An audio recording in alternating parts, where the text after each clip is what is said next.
Romanian deadlift, quickly becoming everybody's favorite hamstring and glute developing exercise, and it's for very good reason. What we're going to do is take you guys through the lower body setup here. And you can see that I have my midfoot directly under the bar, taking 2 steps backward, slightly angling my toes outward as a means to create a more stable environment for my hips. Anytime your femurs are slightly abducted away from your body, it's going to open up and recruit your glute medius. This will ensure that your hips are in a stable environment so that you can create a maximal contraction at the top of the deadlift.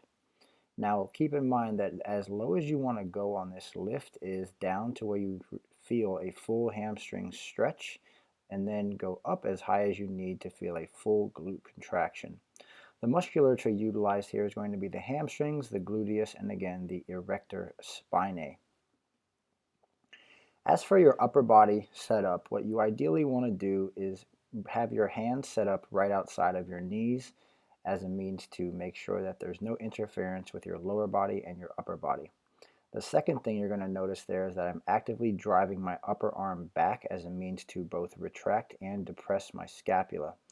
As the barbell begins to drift down my body, I'm thinking about pushing my pelvis back and keeping my upper back, my traps, my lats, and everything of my upper back, especially my spinal erectors, as neutral and as contracted as possible.